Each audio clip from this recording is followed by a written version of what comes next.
All right.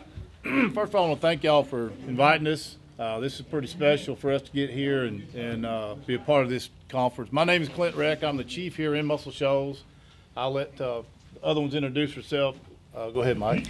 My name is Mike Holt. I'm a deputy chief of police at the Florence Police Department across the river. I'm Detective Taylor Spalding. I work for Muscle Shoals Police Department, and I'm also the assistant team leader on our SWAT team. I'm Trent Randolph. I am the Public Information Officer for Northwest Shoals Community College. I also serve as the Director of Public Relations Marketing and over our campus security. And I'm Clay Malone. I'm the Director of Hospital Safety and Emergency Preparedness at Helen Keller Hospital. So I think how we're gonna work this. Mike and I, we got a little bit of experience in it. We were in an incident back in, I think, 2015. We can talk a little bit about that, but we want you, this is your time. We want you to ask us questions as we go through this. I know this active shooter and any kind of situation like that's on the tip of everybody's concerned about it because we see it all across the country, what to do, what not to do. And those are some things we can talk about tonight. You're not going to offend us. Ask anything you want to ask. If we can't answer it, we'll get it to you and get it to Gary at a later date. We appreciate Gary inviting us. Thank you. Thank you for coming. We have 2 chaplains at our PD, and we're excited that we've got a new one, a really nice guy, and we appreciate what they do for us. They come up every Monday morning, roll call at 6 a.m., speak to the guys, and the other one comes at another date, different time. We run 4 shifts. So we appreciate what they do. So I know that what y'all do for the fire service and somewhat they hear from Florence PD, we appreciate y'all. So we'll get started. You know, when you talk about active shooter, that's just kind of a catchword, but that involves a lot. It could be a domestic involved situation. It could be somebody that's the one we were involved in was just somebody that was kind of ticked off and was just shooting up everything. He was in his home and shooting up out everybody. So I know we train in the schools. We train for that on patrol, and our SWAT team trains. But you never know if something like that happens, the situation. So we just train, and we have equipment. We've purchased equipment to protect us. You know, Uvalde was a horrible situation. I'm no expert, so I wasn't there. And I'm sure down the road, a year or two later, we'll find out most of the facts. But, you know, most cops that I know are going to go in the door. They're not going to wait. That's just part of it. Policy has been rewritten since that. About, you know, it used to be 4 people and make a diamond formation. You go in the bill. No more. If you're the only guy there, you have to go, you got to go. So that counts for a lot. But I think tonight we'll also talk about unification. Afterwards, we'll talk about the role of sometimes people come into an inner perimeter that we don't need an inner perimeter. Then that makes that much more people we have to be accountable for. So that kind of thing. So like I said, we'll get started. I'll let Mike talk a little bit about that. Sure. Please Please ask questions. That's the only way we're going to learn and y'all going to learn, and we'll do our best to inform you guys the best we can. Absolutely. So, yeah, Clint and I go way back. He's one of those guys that when people say, hey, do you know Clint Reck? I say, yeah, we go way back. We've been shot at together. and that's a big deal. You tend to form a bond. Now, I'm going to be honest with you. I had a lot of fireman jokes, and I look around, and I think I'm in the wrong setting. So thanks, Clint. But anyway, yeah, we're going to joke. We're going to have a good time because, you know, that's what you do. But he's exactly right. We've I think it was 14 or 15. I can't remember. But we call it the Arbor Village shooting that happened over here that we all kind of found ourselves in the middle of. And at my agency, unfortunately, we've been involved in several shootings since that time. They all have things in common, but each one is different. It's like that toe, that river that goes by, and every time you put your toe in it, it's a different river. So some of the things as far as chaplains go, we have an excellent chaplain corps, and our fearless leader is right there, Brian McIntyre. He's been around, you know, forever, you know, back when we carried sticks and rocks and things, and he was there for us then. But he does a great job with our chaplains, and that's one of the first things that I'd like to share with you is the organization of it. There needs to be, and I see another one of my guys back there, the organization of it needs to be pretty consistent. Consistently have meetings. Our chaplains meet once a month, and I meet with those guys, and I lean on them way more than they lean on me. We'll get into some of that a little later, but we have a similar setup. We have 4 shifts, and each one of those shifts has a chaplain assigned to it. So that's our patrol shifts. We have one assigned to our criminal investigation division. And you might be thinking, criminal investigation division, why is that important? So we have detectives, probably just like every other agency in the world, that all they do is crimes against children. There are people that have to sit and view child pornography for hours and hours on end because that's their job, to be able to prosecute. And that weighs heavy sometimes. And we have a counselor that we make available to our folks, a couple of different ones. But we also have our chaplains. And before I get on a big tangent here, the organization is important as far as organizing your chaplains, and then those are relationships. Those relationships with the firemen or with the police officers or the supervisors or the chiefs, those are critical, and they don't happen overnight. They have to be built, and that's when you're sitting down having meetings or going to a roll call or riding on a shift with somebody. You build those relationships over time, and it may seem like it's never going to have a payoff. Like as a chaplain, maybe nobody ever asks me anything or nobody ever calls me, but when they do, it's a big deal because they're calling you because they can't talk to anybody else. That's including their spouse, their kids, their buddies on the shift. Which in the fire service, you get real close. It's real similar in police work. So when they make that phone call, when they step out to call you as their chaplain, man, that's a big deal. And payoff's not the right word. I just couldn't think of a better one. But those relationships have to be formed in the beginning, that trust. And we've had, I'll brag on our guys, we've had guys step in situations that in many cases they weren't prepared to step into. Most of the time they are. But they came through amazingly, helped out situations in a way that nobody else, certainly nobody wearing a badge, could have. So if there are any agency folks here, I hate to use the word use, but use your chaplains. And if you're a chaplain, make sure you're getting used, that you're busy, might be a way to put it. When we started the chaplain program years ago, as the chief, I want the chaplains with our guys. I don't want to know unless somebody's suicidal, homicidal, or something like that. Other than that, hey, it's their business, and we want them to be involved with the officers and ride with them. So I'm sure the fire service, and I want to give Chief Malone a shout out because our fire department, police department, our officers are right next door. Just a parking lot separates them, and we have a great relationship. So a lot of the calls that we go on, they're on there too, and vice versa. So, if it's a bad wreck, then when I can think of where a child was killed just a few years ago, that affected those firemen. I mean, I was there. I saw it. It's horrible. Just like Mike and I jokingly talking about getting shot at. I mean, that's pretty traumatic. So is a fireman seeing those kind of things or a burnt body or a car wreck that, you really can't do anything but just hold their hand. It's that bad. So, I think it's great. But like he was talking, you have to get embedded in there and build those relationships to where they have trust, and it's trust back both ways. So we really enjoy our guys, and our officers appreciate the time that the chaplains spend with them. But, at a scene, I can remember one night we had a head-on collision, and right here on Wilson Dam, it was a double fatality. Both the driver of both vehicles were killed. And it was about 11 o'clock at night. And so my officers were there, and of course I arrived at the scene, and I immediately called one of our chaplains. I said, hey man, this is bad. I mean, you got 2 people killed. We got 2 families we're gonna have to notify. I've got young officers out there, and you never send anybody by themselves, rule 1. You always send 2. So that night the chaplain went with us, and we rode and notified both parties of the family. And that just gave us a little bit of peace, knowing that if there was something that my officer was stumped on, the chaplain could step right in and kind of maybe take the lead a little bit with the families. So it's very, very critical that you understand the role. And also if they ask you to do something, it may be that it's not they're afraid to do it or uncomfortable. They just may need that extra push that you can give them, security, knowing, hey man, I'm right here with you.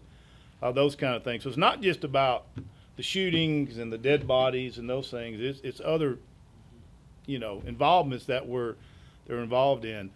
But when we talk about, when Mike was talking about being shot at, it happened, I think, in 15. I think you never forget the date, but it was like in 15. We're both really old. Yeah. We've been around a long time. I So don't I'm remember actually, where I parked. he and I was on a deal in Littleville one time, and we were shooting gas. We were going to shoot gas into this apartment. This guy was held up in an apartment, and Mike looked at me and said, you going to hit that window? I said, watch. Anyway, we put some tear gas right through the window, and so we go way back. But that day in 2015, it was a guy that was upset, having a bad day, and shot his sister through the door. And she made it to an apartment. It's a big apartment complex. She made it so far. Called us. We arrived. Myself and a couple other guys actually got her from under the stairwell back to safety. And he was actually he shot 77 rounds that day in an apartment complex. A shotgun, AR-15, and a handgun. So there was a lot of rounds flying around. A lot of people's apartments shot up, and he was eliminated that day. We took care of the threat. And so, but that was just the beginning. It was the aftermath of kind of everybody taking a deep breath afterwards. It was hot. It was in August, I believe. It was hot. Everybody was kind of getting dehydrated. It was just one of those, a long, drawn-out deal. And it was a big apartment complex in a busy area. And so we had to have help. So we called Florence and Tuscumbia and Sheffield. Everybody came together, and that's one thing here we're very fortunate. The 4 cities, we work great together. If I pick the phone up and call Mike, I say, hey, I need some help. It's what do you need? Same thing with Tuscumbia and Sheffield. So that day we had everybody there. But afterwards, it was kind of a deal when everybody slowed down, and then it's like, okay, take a deep breath. Now you got to process all that, because there were some people that were shot at. I'm talking like barely missed their head shot at. So that'll get your attention. So afterwards, that's where the chaplains came in and really helped, for folks to talk. We have all the employees assistant program and all the counselors and all that, and sometimes they don't want to do that because they get marked, hey, they had to go talk to somebody, but that's where you guys can really step up and be the ear for them. So other situations, there's been a lot of other shootings. An officer killed a couple of years ago in October. It was horrific. Traumatic event, and folks are still dealing with that, myself included. So it's a comfort to know that you can get in the patrol car with somebody and they're just listening, just listening to what the officer's saying. You may not even have to say anything, because that's what our chaplains have told me. Say, I'll just ride and listen. You guys, that's what you do. They just listen and let the officer talk. And they may be talking about personal problems, and it ends up into other things that they just need an ear. That they don't want to tell me, they'll think, well, if I don't want to tell the chief that or their supervisor. So they're talking to somebody, and we all know what they say is in confidence. Nobody knows what they're talking about, what they went through, because they're embarrassed, make a sign of weakness or whatever. So I think that relationship there with you guys is so important. Even with the areas you're from, if you have good relationships with the PD, if you don't, I encourage you, because we've got to work together as first responders. Our medic group too, all of our paramedics, they see what we see. They're there. I mean, there's no, they see it. They're dealing with a lot more stuff than we are in the back of that ambulance, pushing the fluids, bandaging up folks. I mean, that you think about day in, day out dealing with that. It's not just transporting somebody back and forth to the hospital. It's dealing with gunshots, stabbings, all kind of stuff. So it's everybody coming together in the first responder community that we have to support one another. So your chaplains, I just can't say it enough. We appreciate it. Because when I came up, I've been doing this 36 years in November.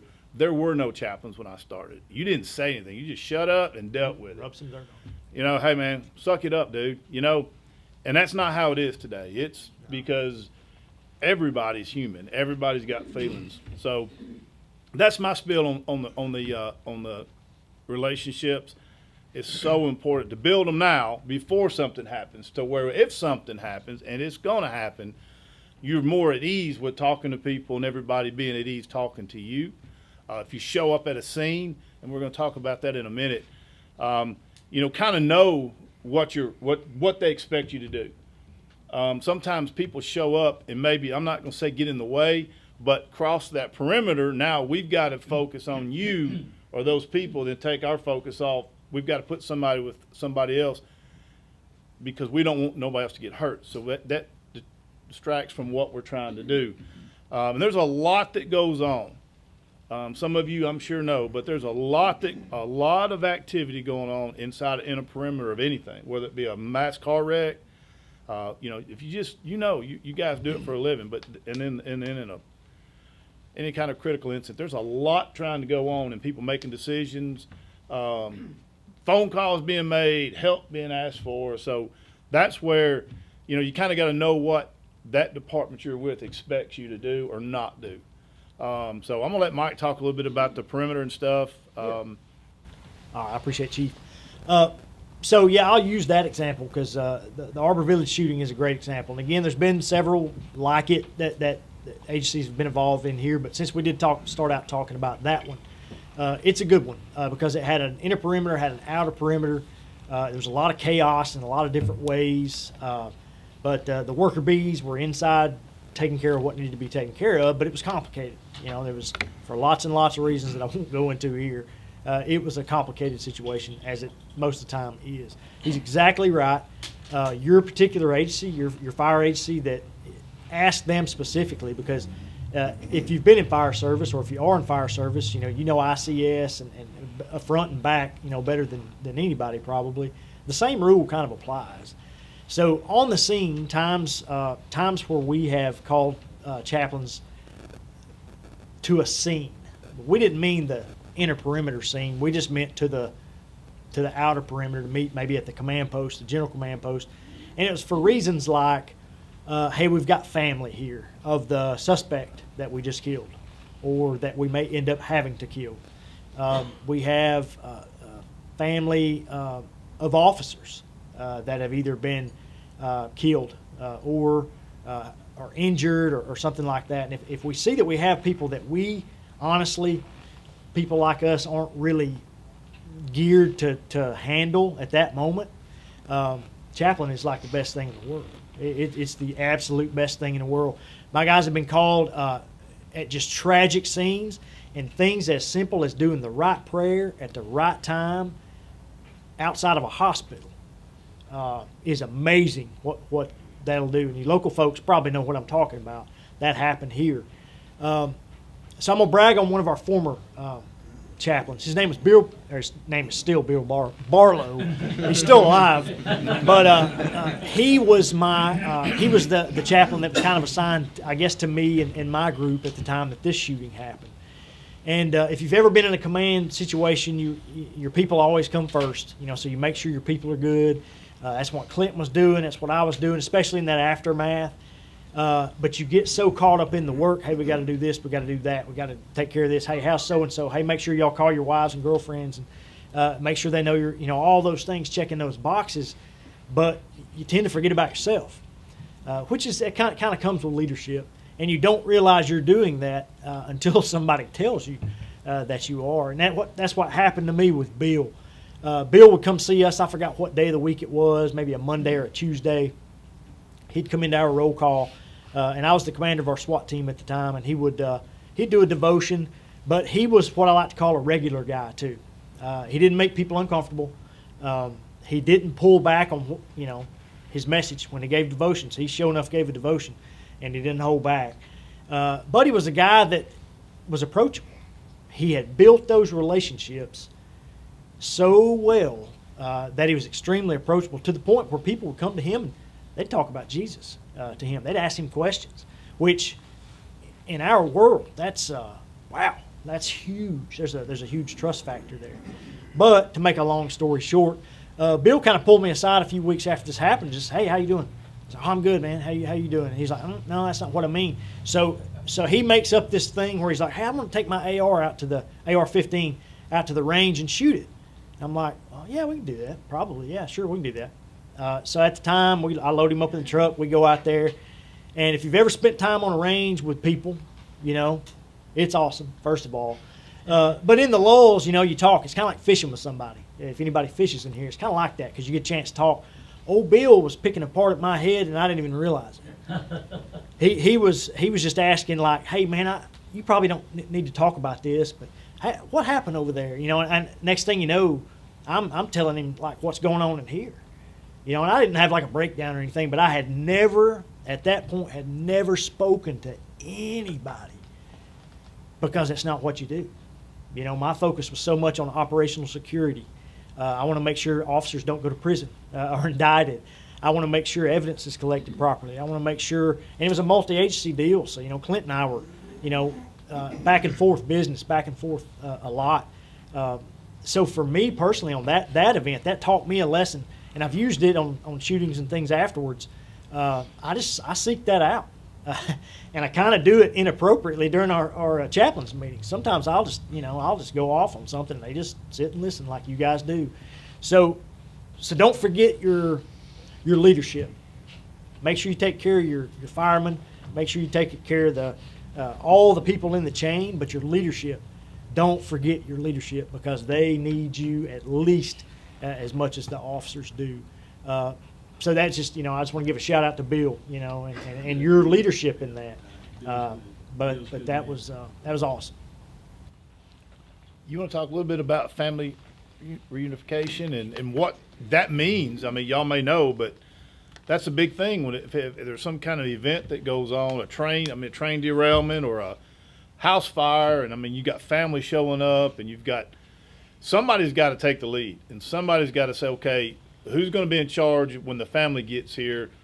You know, like we had an incident real quick at the school. We had a kid that brought a gun to a school a couple of years ago, and we quickly put something out on social media, and that's something else we can touch on a little bit, to notify folks, hey, the school's fine. Everything's good, but because we don't need 600 parents banging on the door trying to get their kid while we're trying to deal with what's going on.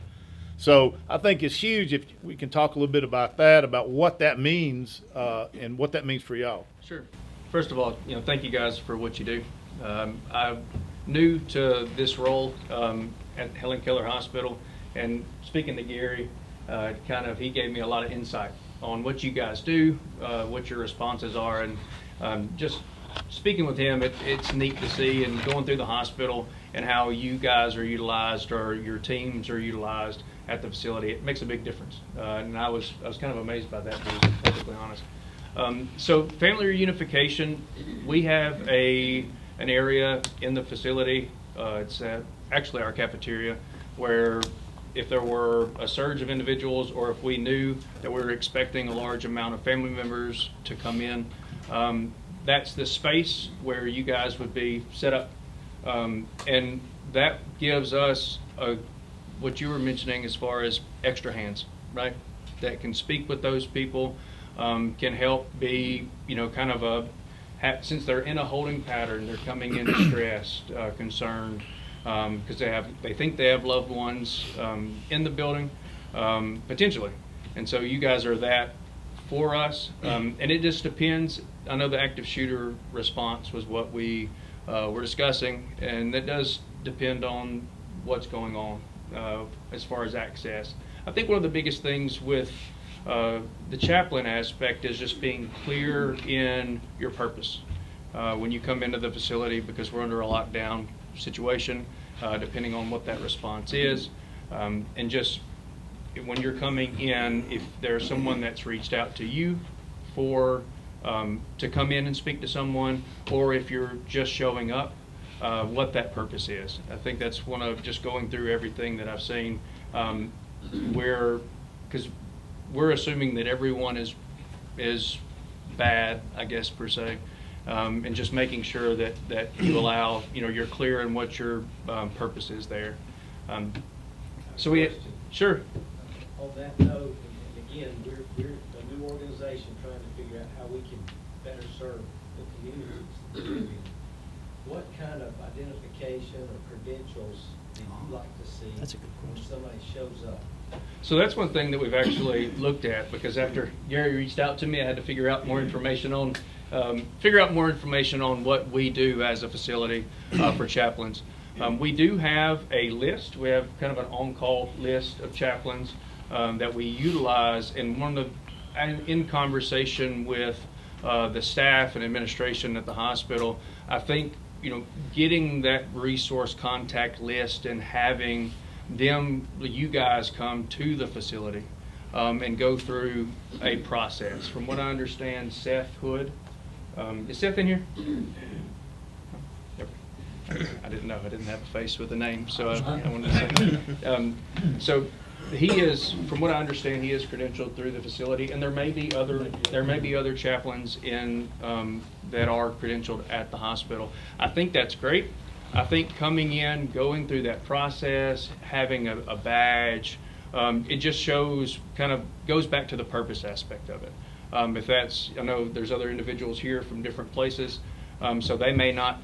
The hospitals in your areas, HR department may not do that, but that's something that we're looking into. I think it would be great. So we have a face. We have, instead of just a name and a number on a list. So I know every facility is different. Every hospital's different as far as what type of access they allow. But I think the credentialing part is something that we're planning, and we're going to get with you on that in the next few months.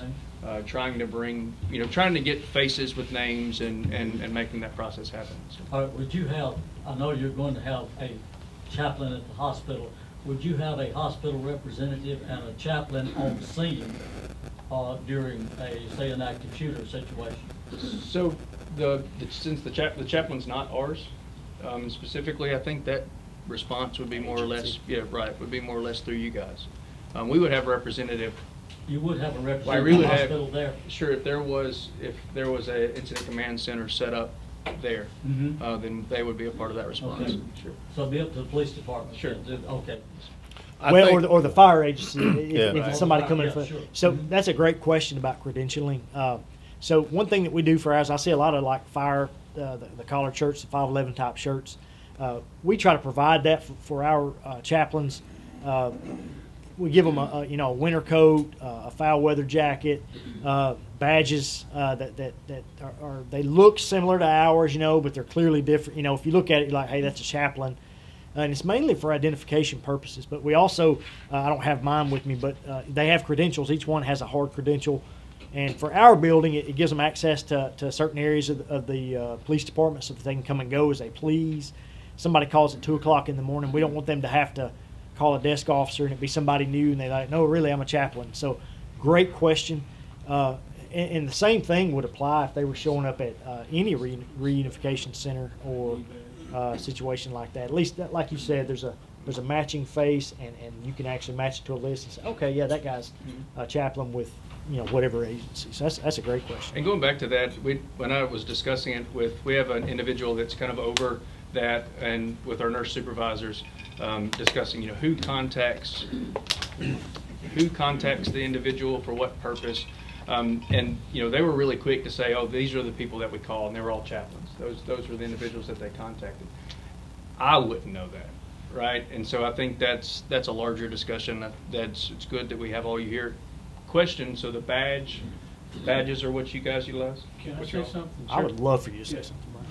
What learning as we go along, what I've learned that works the best is wherever I show up, I don't just show up and go into any situation that can get you killed or get in the way.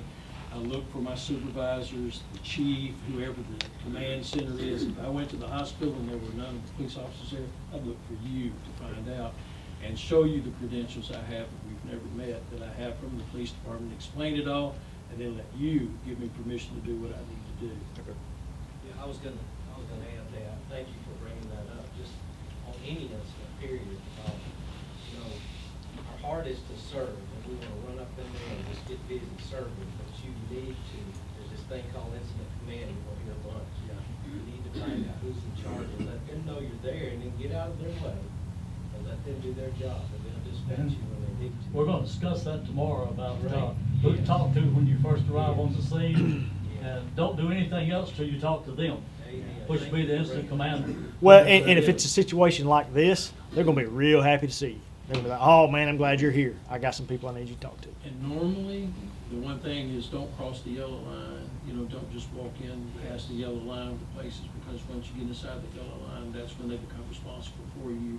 That's where go around and ask somebody, ask an officer or somebody where you need to get in touch with the person in charge of the scene. It may be just another patrol officer, or it may be a chief, but you need to find out who's in control and go directly to them and put yourself under there. And there probably won't be something to do in the inner perimeter because those people have been moved out, and they're probably have been put somewhere, and we're waiting on you to get there most likely. And that's why I say everybody's going to be happy to see you get there because, hey, these folks want to talk to you or they want to pray with you or whatever it is they need. That way, I don't like to use the term handoff, but we can hand those folks off to somebody and say, hey, thank you very much. Let me know if you need anything. We go back to what we're doing. Chief, after we finish talking about the active shooter thing, would y'all talk about a crime scene and what not to do at a crime scene? Sure. Okay, good. All right. we're gonna do that. One thing that we do to notify a chaplain, anybody in our department can do that. It's not, hey, I've got to go to my supervisor. If the officer feels they need to talk or wants the chaplain there, they have the freedom to do that. So that's something you can take back too, is it's not a command staff decision on, hey, I need this or that other. And one other thing you got to realize, some of the critical incidents that we're involved in, we're not going to talk. If I get to a scene, and I've done it, and I say, are you okay? Call your PBA attorney. That's what I'm going to say, because because body cams are rolling. They may say something inadvertently out loud that somebody hears that they didn't mean. And we're talking about critical incidents. We're talking about, grand juries and criminal charges. So we're very careful when we get to a scene, if we arrive and something's happened, what we're going to say. That's where you guys can come in, because what you say, you can't tell. Okay? So does that make sense? So What do we do about body cams? and that's a good question, and I mentioned that because be careful. We talked to our fire department. They all know we've had body cams in about 6 years, and you have to be careful what you say, because our body cams, our car cameras are rolling, they cut on automatically. And if you're so close to another officer, they're going to cut on automatically. So be mindful of that. So you can ask the officer, we have a policy, but if that officer has been removed from that scene, they may forget to cut it off. So that may be something you can say. If they're removed from the scene and it's a critical incident or something like that, and they're no longer involved in it, you may ask them, hey, you hot? Well, are you hot? And they can cut it off, because it's evidence. Once it's on there, man, there's no deleting it. That's a really good question. So be careful about that, and we're real careful about at a scene about laughing, cutting up, because this is nightmare, folks. We've got a guy that runs around here like he's Walter Cronkite, and just if y'all know who that, y'all old enough to know who that is,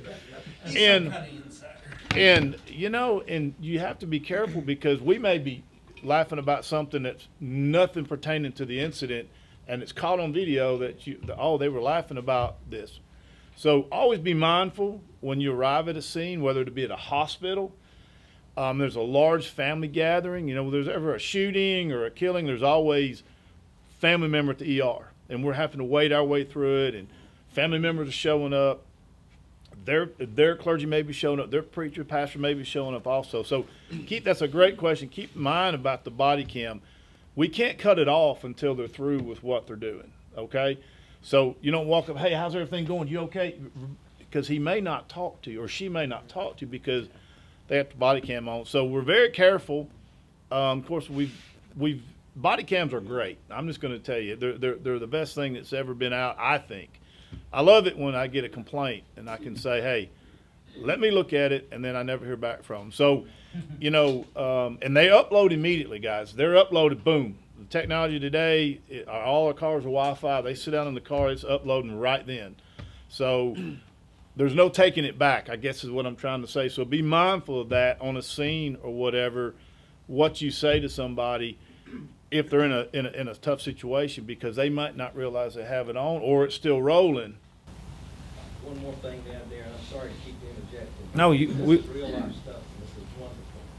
But a lot of y'all may not know that an AED has a voice recorder also.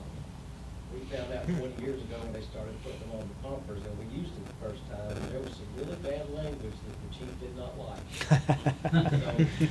So most of y'all don't know that, but just about everybody's got an AED that they can have access to. So just know that it's recording what you're saying. Okay? It's not as much what you do as what you say. That's a lot of it's not maybe doing an action, it's what comes out of your mouth that's perceived as being something that, is not I up to think par.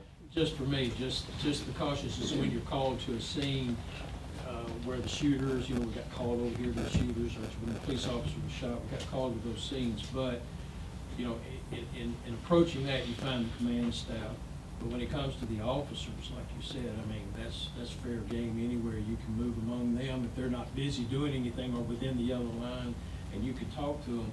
But you daggum sure want to make sure their cams are known. Well, and in the case of a shooting, especially if it's an officer-involved shooting, I really can't think of any agency that's going to expect them. One, we're going to pull them out. Yes. They're not going to remain in that scene. That's part of how it works. You want to get them out of there as soon as possible, get them dealt with. Call somebody like you guys and allow them to talk to them. I don't know of any agency that's going to expect that officer to keep that body camera on while they're talking to clergy. Exactly. I mean, because that's a Defeats the purpose. it absolutely does. So that's a great reminder to say, hey, you're not rolling, are you? And Yeah. just be safe. Why don't you take your body camera, put it way over there, and let's go out here. I started talking to some officers and said, wait a minute. Oh Yeah. yeah. Wait a minute. And that is the terminology. You hot? Yeah. You rolling? That's Yeah. exactly what. So Wait a minute. it's not that it's just to protect the officer and to protect you, being a citizen or whatever coming in that may say something, and that video's got to be now used for court. And then you got something that's been said that now we're like, oh my gosh. So hey, when we get that subpoena for all the evidence, it's all going. There is no picking and choosing. We're not giving them that one. No, it's all going. So we've got to where, professional enough to watch our tongues 99.9% of the time. So just be mindful of that when you come into even the outer perimeter. If a guy's got his body cam, just be careful and make sure that what's being said. And they'll tell you, hey, or you can see the red light on ours is lit up, but you just be mindful of that. So, like I talked earlier about the officers, anybody can call. And then, like I said, we're going to remove that officer from that scene and get him somebody.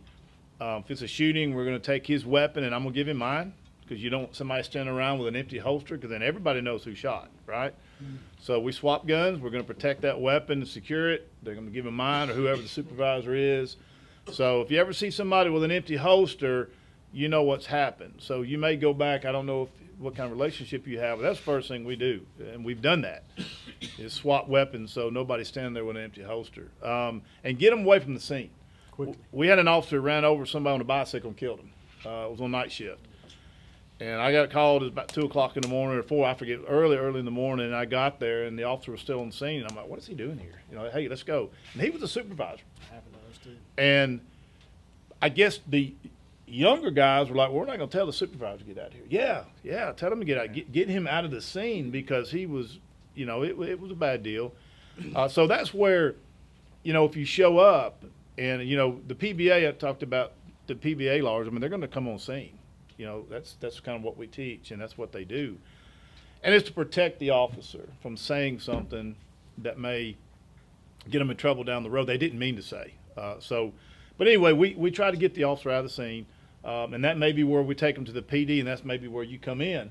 And your firefighters, if there's a bad wreck or a house fire, and somebody gets injured, or they're at the hospital, you may have to go spend time with them till their family gets there. You may have to go get their family.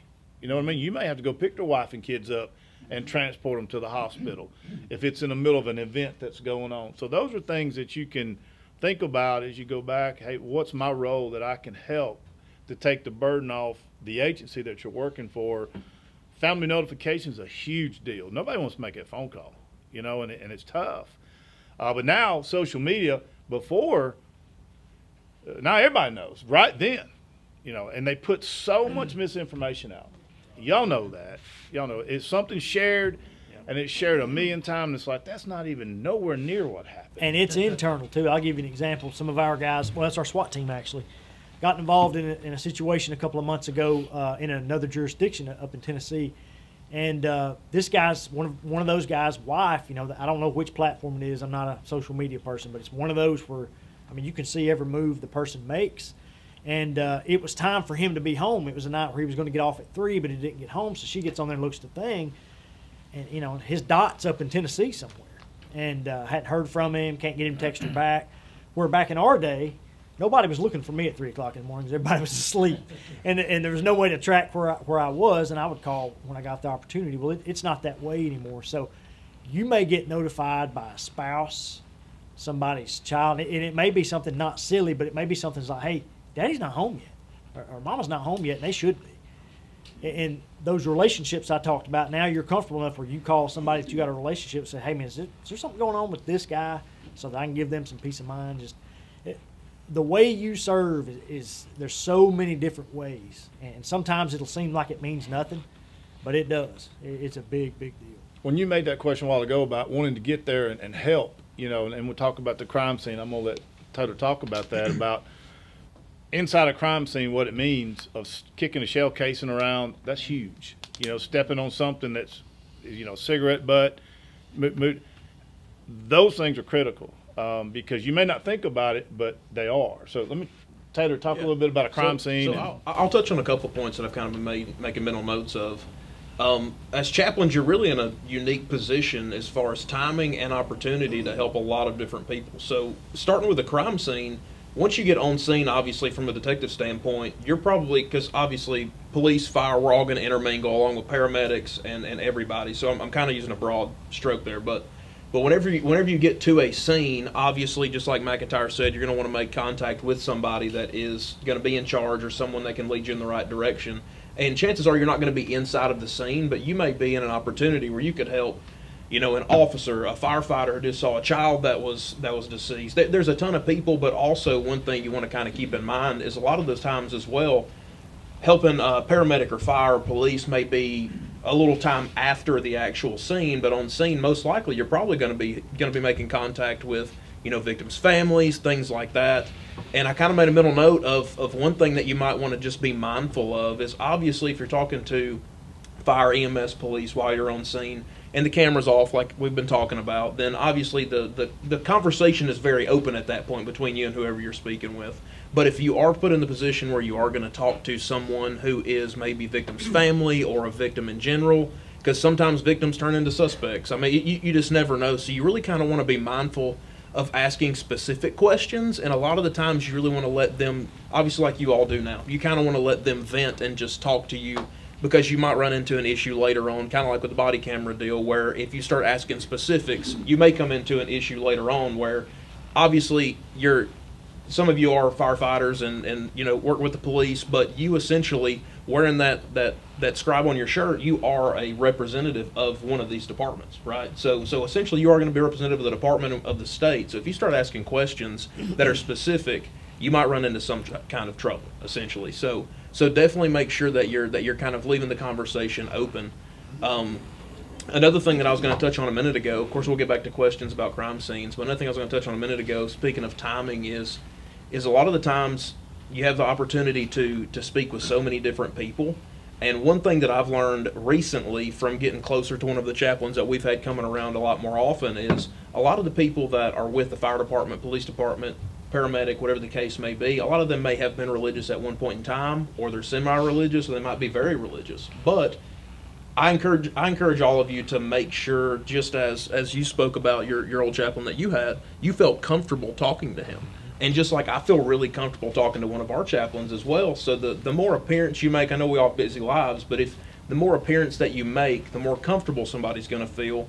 And working as a first responder, no matter what field you're in, actually, things start to compound, and you being a friendly face and being comfortable like who you spoke of, it really, really makes a huge difference whenever that compound over, I mean, you say what, you've got 36 years in coming up? I mean, things compound over those times, and you really might be the difference to someone when that time comes, whether they might not be religious or not, whatever the case may be. But it definitely makes a big difference being comfortable and being present more often, even not in a chaplain form, but I mean, just show up, hey guys, how you doing? Or if you live in a small town, I mean, I saw you're from Weaver, is that right?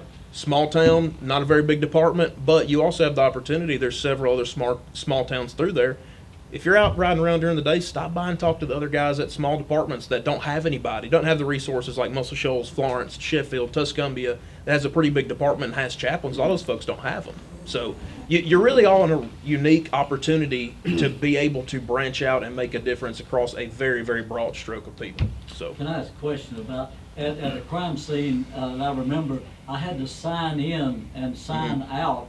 Is that standard procedure? And when you do sign in and sign out, are you subject to maybe getting a subpoena later? You would. It would not be.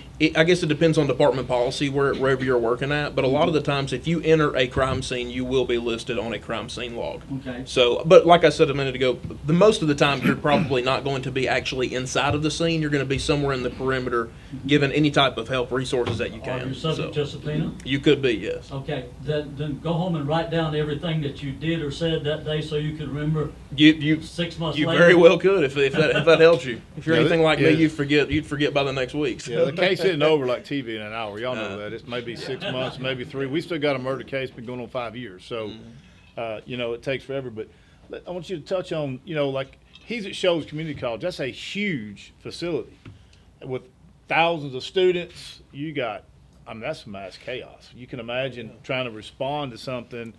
We had a bomb threat about a year ago, maybe less than that. Last year. And, that's not a good feeling to pull up at a campus that large with a bomb threat. That was when they were hitting all over the state. You talk about that. But talk a little bit about the role if they show up at a situation where, like when we had the mock drill and stuff, at that large of a facility. So back in December, we had never had a community active shooter mass casualty drill in the 20 years that I've been there. And we had one. We are in a unique location, whereas our campus covers 2 completely different police jurisdictions. So we set up a drill in which we had one building which is in Tuscumbia, one building which is in Muscle Shoals, and we had different scenarios at both buildings that were going on simultaneously. So that brings in a lot of different elements. As I've been listening, and I've learned just as much probably as y'all have as you guys talking, but it's crazy how much in the issues that we encountered in that drill were so real life of what you guys encounter.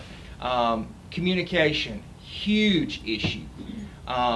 Making sure people know exactly where your unified command is in this instance, and making sure that they stay outside of the perimeter and they don't go where they don't need to go. We encountered all of those situations. We even had a family reunification center because we know we worked with Keller in that particular drill, and even though they had one at the hospital, we had one at the college as well, because we know when we're dealing with thousands of students or hundreds on campus on any given day, as soon as social media hits, they're going to flood all facilities. So that's really where you guys come in. I mean, we're going to need so much help if something, and I just pray it doesn't. And we've been blessed so far that we have not encountered something like that. But if it does, I mean, it'll be like Chief Rex said, where he could make a phone call and he would have all these. I mean, we're going to need everyone's help just to try to handle all of the people that are looking for their loved ones. And I'll answer any questions. Let me ask 2 Sure. questions, one for Florence and one for Muscle Shoals and one for you. Let's say both campuses, UNA is all over the place, and so is Northwest Shoals. How would we know where to go? How would we find the command center? Is there a green flag or whatever that designates the command center? I'll go first, I guess. So with us, when you show up, it's going to be because you were called, at least in our scenario. Somebody notified you, hey, we need you. And the last part of that sentence is, hey, the command post or the staging area is X. It's at this place.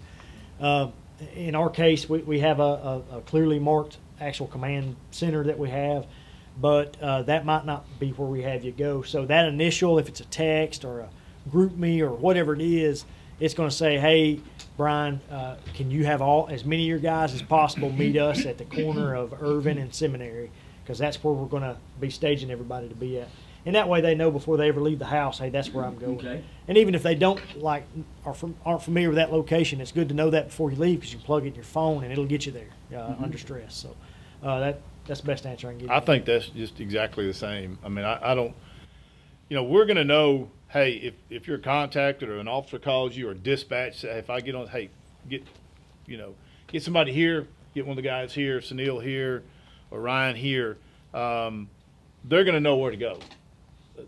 Hopefully that's how it's going to work. We're not just going to blind and say, hey Brian, show up well, if you don't tell me where to show up, that's on us. So we're going to make sure that we notify everybody that needs to be notified where to come. And that's where we need you to come. No matter what social media says, whatever, if whoever contacts you tells you that's where you need to go, that's where you need to go. And speaking of social media, that pertains to us too. Be mindful what you say, because people consider you, if you're involved in the fire service or police department, to have inside information. So if you put something out there, they're going to take it as a gospel, and it may not be right.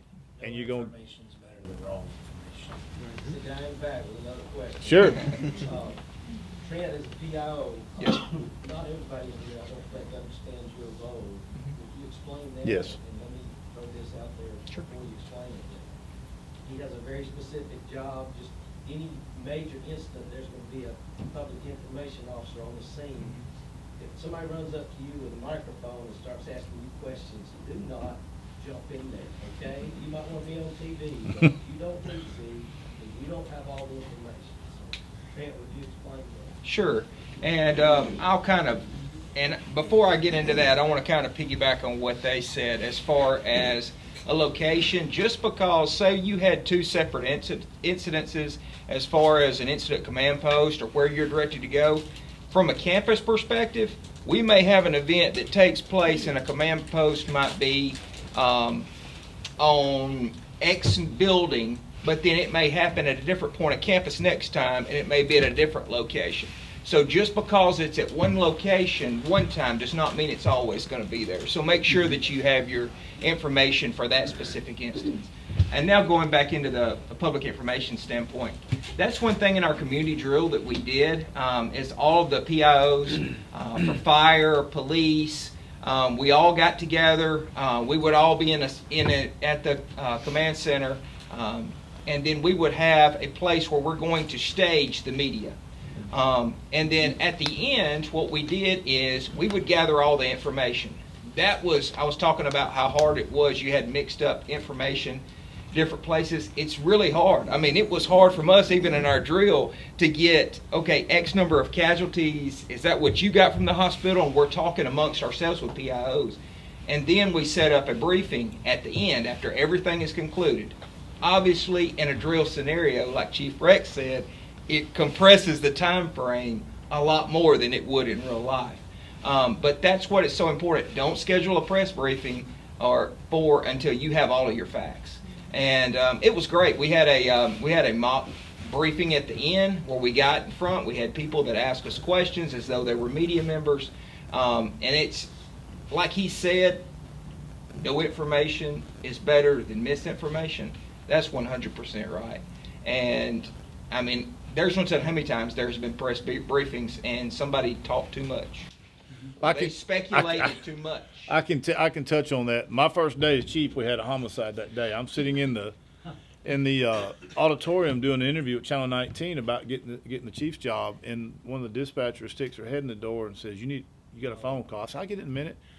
She said, "No, you need to take this call." So anyway, I jump up, and of course he follows me. He hears what's going on. He follows. So anyway, That sounds good. yeah, that's great. Hey, but what I say about that is, down the road we had an arrest in that, and we had a press briefing at our PD. And if they tell you those cameras aren't rolling, they're lying. I'm just going to tell you. always Okay? Those mics are hot. Always hot, no matter what they tell you. They may edit out, but they may not. I'm telling you, they're hot. And they can pick up a long way away. So I made my mistake. I was standing in the auditorium, and there was about 4 cameras, 19, 48, 31, whatever, standing there. And I was prepared, but I was talking prior to going. It was a live broadcast. So we were just standing there talking. I didn't say anything inappropriate. It was just, so we were talking, and the Channel 19 guy, Carter Watkins, who's no longer there, super nice guy, he said, "Hey, we're live." And I'm like, "What?" You know, so be mindful of that, okay? I learned that mistake, and I've been doing it a long time, and I was just caught up in the moment, and they'll say, "Hey, off record, let me ask you," "Oh, yeah, whatever." And there ain't nothing off record, okay? Or they'll cut the camera. It's still rolling, guys, I'm telling y'all. So be careful of that. If you do get in an incident or whatever, always, our policy is we're going to write down what we're going to say, unless it's off the hip, and be very careful off the hip of what you say, especially if you're outside. You can't control if you're outside. If you can get somewhere that you can control the environment, you're better off. If you're outside, I remember I attended the FBI National Academy, and I went through one of the media relations class. We had to do different mock interviews, and they said, always be careful outside. They showed a video of a guy running naked behind they were giving an interview. So you can't control that environment, okay? You've got family members that may be there. You've got victims that may be there that's screaming. Be mindful of that when you're out there talking to the media. They're not your friend, I'm just going to tell you. And neither is anybody else that's in that environment. So control that environment if you can, to where, and write it down if you can, a press release before, and that's all they get. Okay? So be mindful of that when you're talking. When I live in other end of the county, so this probably be the only time I'll see y'all except for speeding tickets. If I give you a speeding ticket, you would really drive fast, all right? If I stopped you, it means you killed somebody. So, as a first responder and an EMT and a chaplain, I'm in the middle of it Yeah. a lot of times. So if there is an incident over Florence, do y'all want the chaplain to come over, or do y'all want to wait and call, or because you have your own? Mm-hmm. And I mean, I work wrecks and everything all over the county when me and my wife got driving. I mean, I worked one in Smoky Mountains. I told the guy where I was. He said, "Come on, get with me." Mm-hmm. So do y'all want us to show up, or just wait to see what's going on? You may have a difference of opinion, but I would say that it'd probably be situational. I mean, if it was a mass event, I wouldn't see anything wrong with showing up, finding the person in charge, and saying, "Hey, I'm from the other county, but I'm here to help." Yeah, I mean, I wouldn't see anything wrong with And that. I think that's where the relationships too, where you build relationships with the other chaplains in your area, so they can call you. Because look, you're not exempt from that either. If you show up at a scene and there's a 4-year-old decapitated in a car wreck, that's real, and you're going to have to deal with that. So you may need to talk to somebody. After all of us were riding around the patrol car dumping all our garbage on you, you may go home and go, "Man, I got to call somebody. You know, this is horrible." So be mindful of that. You know, you're not exempt from the stress and the stuff that you hear and you see. So yeah, I think that's a good question, a fair question. Yeah, I think that's where you would hopefully be able to talk to Gary Cosby or one of our, or Florence or one of ours. And I'll be glad to give, you know, our chaplain's name and number, but I think it's important. Those relationships, man, when it's hitting the fan and you're scrolling through your phone, that ain't the time. It should be, "Hey, I know exactly who I'm going to call. And if they're not there, then I'm going to go to the next person." You know? When that officer was shot, Risner, when I understood it was really going on in Muscle Shoals, I called your chaplain to see what we could do to help him instead of just showing up. We'd already been called out to go. We had one chaplain on the scene, but I did contact their chaplain before I even was going to try to go, just to make sure we were wanted and could do some help, and we don't. You know, there's very few probably people in this room that are large enough agency that they're going to handle everything by themselves. That's impossible. It's just not going to happen. Not today. You know, years ago, it used to be jurisdictional lines. You know, you didn't cross it. That ain't the way it is today. I'll call Mike in a second, man. "Hey, I need some help." You know, or vice versa. I've called him more than once. So that's how it works. So my point is, you may be in one jurisdiction, but you may have to go help somebody in another jurisdiction. But make that call. Get to know the chaplains. Or if they call you and you can't go, so, you know, "Hey, I can't make it," maybe go to the next one. so when you get there, there's a lot. I can tell you when you speak on the Reisner thing, that was probably one of the hardest things I've ever went through. Being the chief, I was involved in the incident. So when all the glass and the smoke, everything cleared, I was like, okay, wait a minute. I mean, I couldn't think because I was right there. And somebody said, why didn't you give your number 2? Well, my number 2 was right there. All of us were right there. It was that. So be mindful of that just because the chief is there or the captain, he may be involved in that also. So you may not can get to that guy to say, what do I need to do? Does that make sense? So there's times where we're all so small that everybody, all hands are on deck. So just keep that in mind that you may have to reach out. That's a great question because I'm not going to turn away help. I mean, I'm not, because there's a lot of things you can do in a big incident where I don't have time to do it, or I don't want to take a patrolman to, hey, go do this. If you can direct traffic or stop traffic or get us something to drink or get us something to eat, and then take that small group of guys over here and just be with them as they refresh and stuff. Because that deal in August when we were there, I mean, it was 100 degrees. Mm-hmm. And we were rotating people in and out. And it was a fluid situation. Now, you know, a lot of mass casualties is after, and then it's cleanup but when it's going on, there's a lot of things that you can do that we would appreciate. You know, you just have to ask, hey, what can I do? You know, just be mindful, though, that if the yellow tape's up or bullets are flying, you probably want to get back far enough that, I mean, it is. Or a situation where you see it on the news and it's ongoing. Just be there to show support is a huge thing. Well, speaking of ongoing, and I like what you said, Brian, and what you said, with the self-deploying, I think that's what we call that, is just showing up and trying to find some work. Sometimes that is good, especially if it's an event that's happening quickly and is likely going to end quickly. We had a situation at a hotel that resulted in, ended up being a police officer involved shooting in our jurisdiction, and it went on for several days. So the position that I was in at that time, I was the incident commander, and that was my role, and I would be there during the daytime hours, and another person would just rotate me off, and for a few days, I was day, he was night, I come in a day, and that's how we rotated off. So one thing that when word got out around the state, literally, that, hey, this is going on in Florence, people, SWAT commanders from all over the state were calling, hey, I can give you this, this, and this, and this. And I wasn't saying no, but I was saying, hey, thank you very much. Give me the best point of contact for you.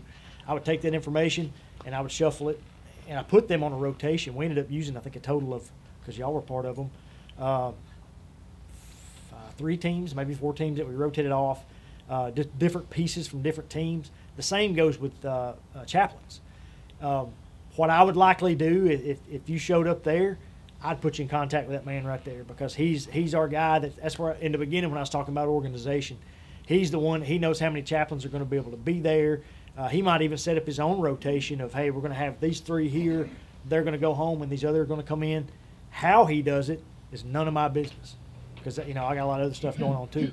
So what I would probably do is put you in contact with him, because he's the you of our agency, and then he could plug you in, wherever you were needed. But you would prefer some ID, preferably if somebody just shows up, that they show you something to prove. Yeah, absolutely. Yeah, that's helpful. Yeah, because I may not know you, Brian may know you, or one of our chaplains may know you, but it would be helpful if you've got some kind of ID, polo shirt, badge, hard ID to say, hey, this is who I am, this is where I work, can I help?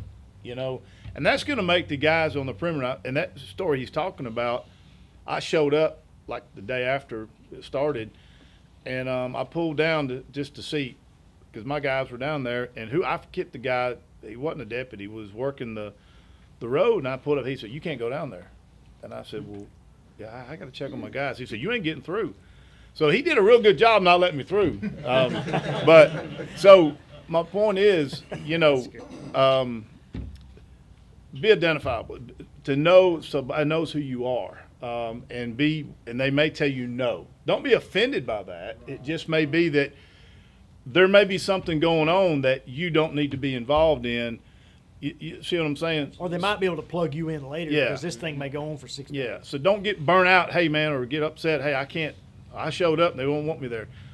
Well, there may be something going on you're not aware of. And that particular day it was. And so just be didn't hurt my feelings. I'm like, hey, I got you guys. You did a great job holding this perimeter, So just be cautious if you do show up, that you may be turned away or say, hey, I can get you with you later. Hey, well, if you would run down here to so-and-so and talk to them, it's not that they're pushing you off. It's just that they may be so busy. Like I said, we're also small of an agency, If something happened at Shoals and I'm looking for him to get information or give him information and he's real busy, he may say, hey, go talk to him and find out what he's got.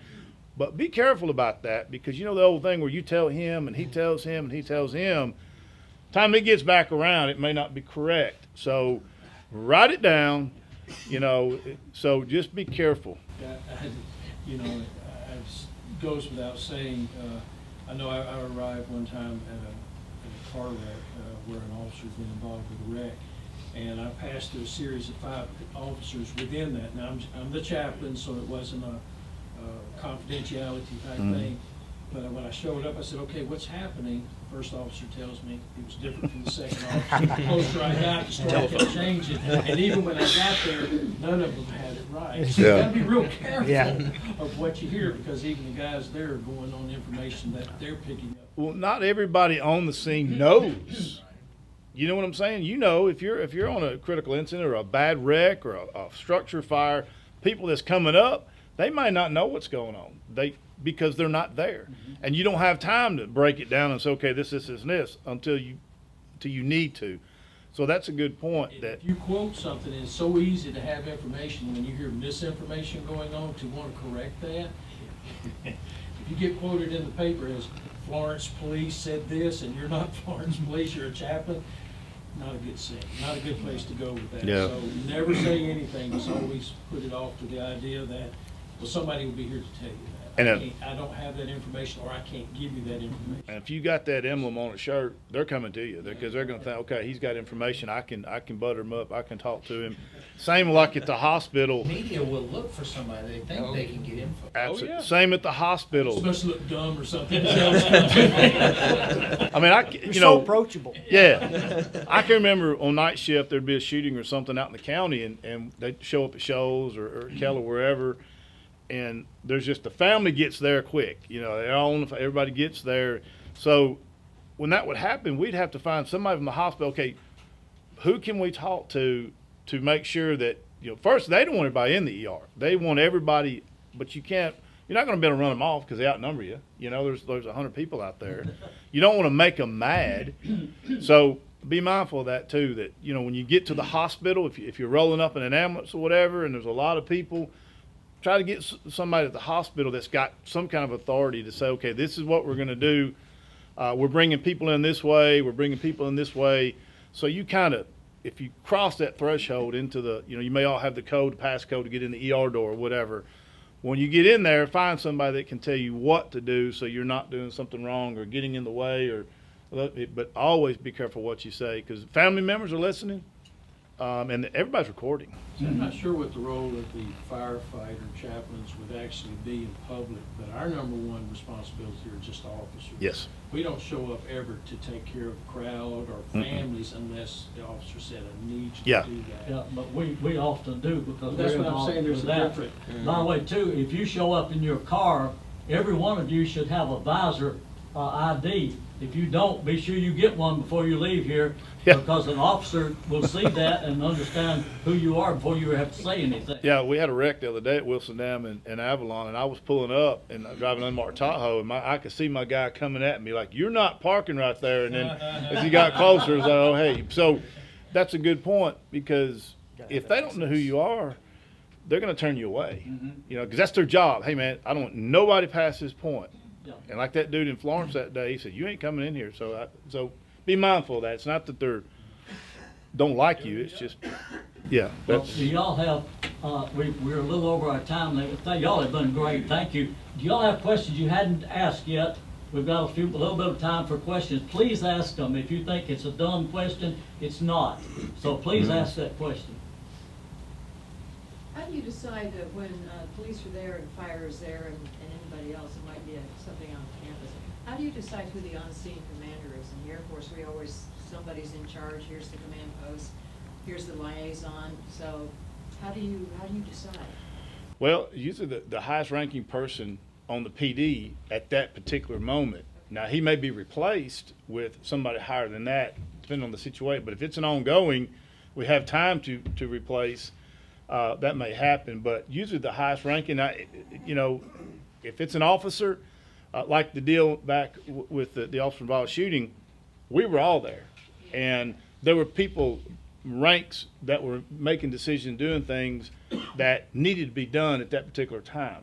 But in a situation like maybe an active shooter or something, we would designate somebody. And you're going to know because they're the ones going to be pretty much at the command post, kind of just, you're going to be able to tell, I guess is what I'd say it depends on the scene. Yeah. As well, what type of scene it is. So let's say that it's a massive fire, like a block worth of fire, and you need traffic control points, you need security. So in that situation, I think the overall incident commander would be somebody from fire. Which will have on a white helmet, usually in the fire service, it'll be a man with a white helmet on. And then As a general rule, the police chief- would have a chief specific will role. always have a white helmet. Get it. Police would have a They would have a specific role, but it wouldn't cross over into fire responsibilities. And that way, if the incident commander's like, hey, we need traffic still coming in from back here, instead of them having to try to make that happen, they look over here at the chief of police or whoever it happens to be. Hey, can you shut down that street? He's like, got it. So it would kind of be an integrated command post. Kind of unified Yes, command. Yes, unified command. Yes. We had the 100-year celebration here in Muscle Shoals back in April, and we had a PD command post right beside the fire command post. And there was 5,000-6,000 people there at the concert. We swapped radios, and somebody was always at the command post at the PD, and there was always somebody at the command post for the fire to where we can communicate.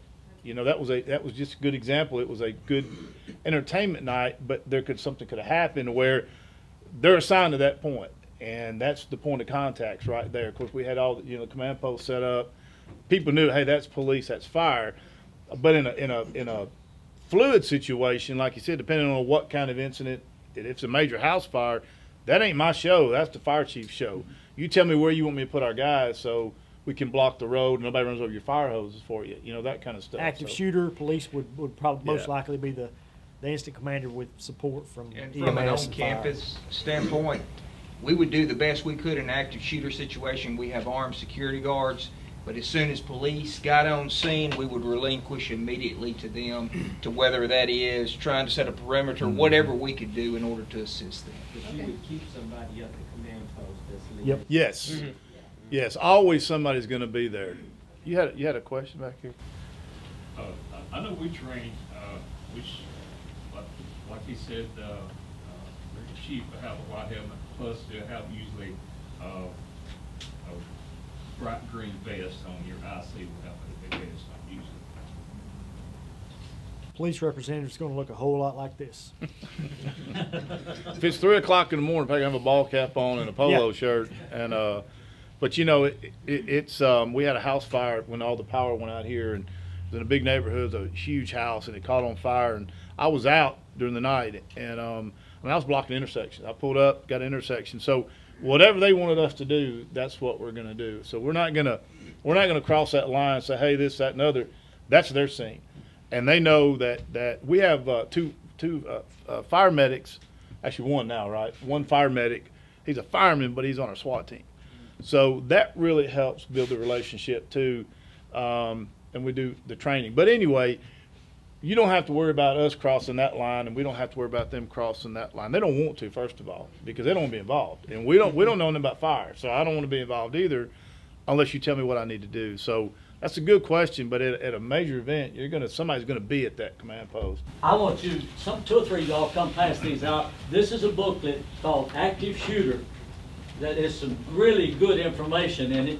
And I want to just thank you, God. Thank you so much for coming. You've been awesome. We really appreciate it.